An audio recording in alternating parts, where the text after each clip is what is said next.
Now, let me start by saying I hate doing this outside, especially over grass. It's a poor substitute for a workshop, as you can see, but that is the problem.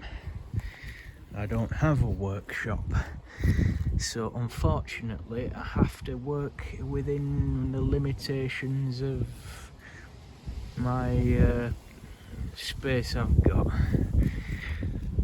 and just being very careful not to lose anything, because if stuff goes onto the grass, then, well, it's sort of good night Vienna.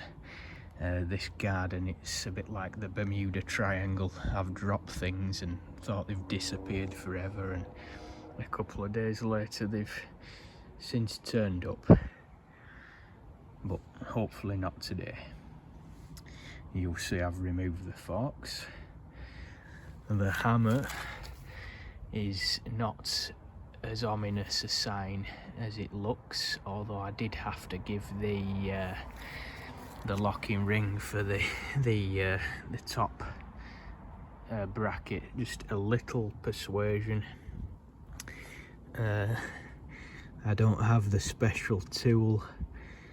I tried using the bottom bracket removal tool, but it wasn't a great fit, and annoyingly, and it really does annoy me, I've just caught this slightly, as you can see,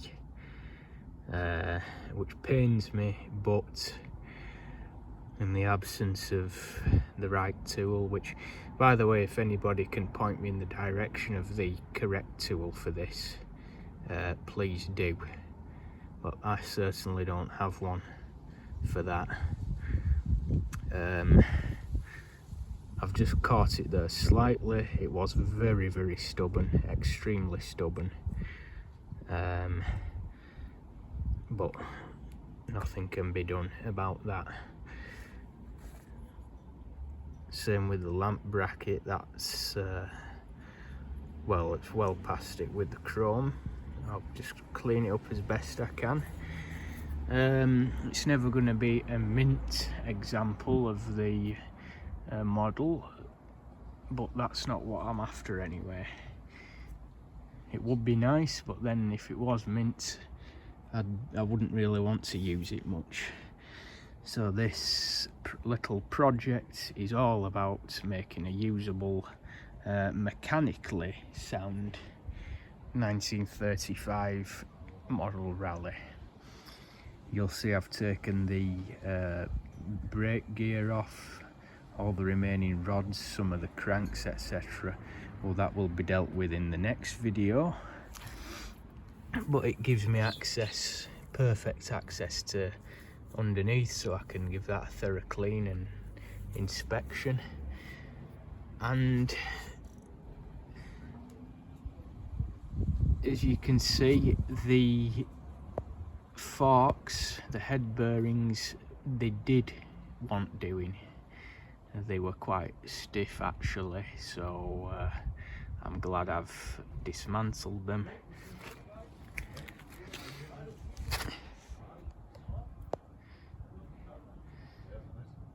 Ripe for servicing there. I've counted 29 here at the bottom and 27 at the top.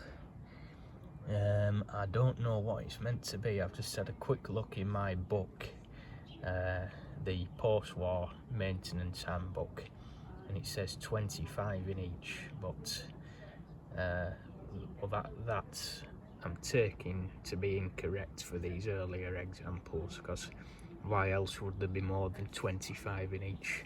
This seems to be missing a few if it's only got 27. If that's got 29 with space for one more, maybe they were meant to be 30.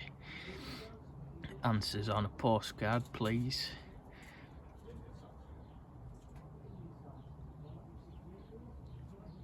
So yeah, there we go. That's the top bearing race, bearing cup. Again, dire need of cleaning.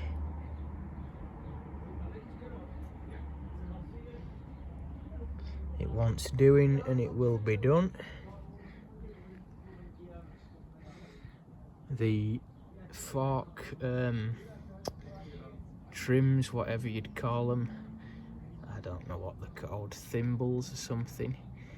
Well, they will be renewed as soon as I can come across a decent pair, because that is rather tatty. Well, they're both heavily corroded, so they want doing. The condition of the head there, that's pretty poor. It's got plenty of cobwebs and stuff inside. Same with it here as well. It's full of debris and detritus, so that will be being cleaned up. I'm glad I did take it apart, because there's a load of what appears to be stones in there or something, or bits of cement or something. God knows what that is there that you can see. So yeah, it's a good job I did it. But the idea is that it will give trouble service now for, well, after I've completed it, it should give trouble-free service. Get me words out in the right order. Trouble-free service for many years and many miles to come. So yes, that's where I'm up to. I know I said I might get it on the road by the weekend. Well, what with one thing and another, I've not had much chance to work on it. But there's no rush anyway. No good giving yourself deadlines, because you end up rushing and that always ends in tears. So stay tuned,